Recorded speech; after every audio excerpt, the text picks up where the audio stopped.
Hello po, good morning po sa ating lahat. Good afternoon naman at good evening sa lahat na nasa ibang bansa. Hello po, Founder Emmy. Hello po, Mamu. Sa lahat po ng ating managers, sa mga admins, sa mga kapwa ko po ka-EJ at sa lahat po ng bumubuo ng EJ Agency.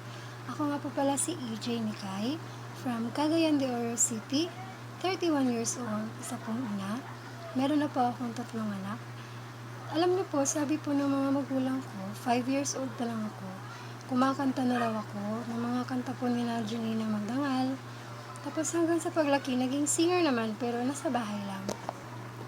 I joined EJ Agency noong November 5, 2024, last year po. Nag-invite po sa akin na si EJ Riang na very supportive po. At sobrang thankful po ako sa kanya dahil pinursu niya talaga ako na mag-download ng Popo app at mag-join po sa EJ Agency. My journey po as an EJ member, nung una po bilang mahiyain po tayo, nagtatasking lang talaga ako, hindi po ako nakikipag-interact masyado. Yung nakikisiyas po ako pero hindi po ako nakikichika ba kumbaga sa mga nasa panel po. Nakikilig naman po ako sa mga usapan nila pero hindi ko talaga magawang maki-feeling close ba kumbaga. So, kaya nahihiya po talaga akong sumabat sa mga usapan.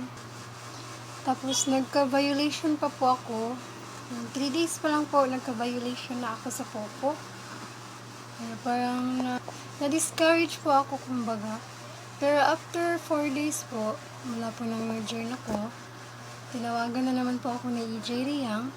Sabi po niya, mag-audition na po ako kasi po meron daw pong talent search ang ating agency. At kung kilala niyo po si EJ Riang, hindi po kayo tatantanan noon kung hindi po kayo nag-yes. Kaya sabi ko po, sige, try ko. Tapos, hindi ko po inaasahan po na aabot po ako ngayon sa finals. At simula po noon, medyo nakikipag-interact na po ako sa ibang EJ members. Tulad po na ng Kuya Sam, na ng Bunso.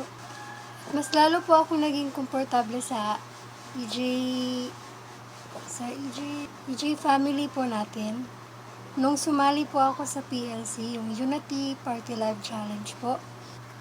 Kasi po sa pagsali ko po sa Party Live Challenge, mas marami po ako nakilala, naging kaibigan at marami po ako natutunan sa Popo at sa ating agency po mismo.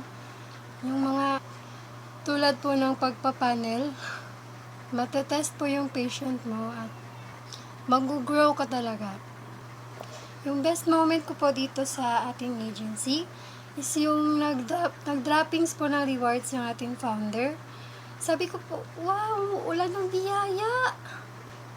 At syempre po, nung i-post po ni founder ang aming mga mukha sa Facebook, sa website po at yung performance po namin sa YouTube channel ng ating founder po. Nakaka-overwhelm po kasi po nafe-feel ko pong proud po sa atin ng ating founder. Ang goal ko po as an EJ talent is maging inspirasyon po sa lahat po ng mga katulad kong sobrang mahiyain po na kahit po hindi po tayo masyado o mahilig po makihalubilo sa ibang tao, yung mas prefer po na to na tayo lang po mag-isa sa sarili ba nating mundo. So, na-experience ko po sa pagsali dito sa EJ Talent, hindi naman pala masama na mag-step out ka po sa inyong comfort zone, mag-reach out o magpakilala kumbaga at ipakita po kung ano pong katangian or talento po na meron ka, nabiyaya po ng ating at umarap po sa mga challenge sa buhay na may confidence po kasi naniniwala nga po sila sa atin, tayo pa kaya hindi tayo maniniwala sa ating mga sarili. Kakayanin po natin lahat ng mga challenge sa tulong po ng gabay ng ating Panginoon. At gusto ko po kayong imbitahan sa amin pong final performance na magsisimula po ngayong linggo. Magko-concert po kami isa-isa.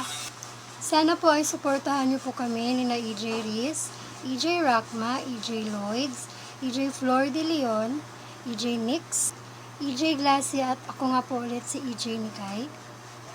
At pwede niyo pong iboto po yung talent po na inyong napupusuan. Maraming salamat po at God bless po sa ating lahat.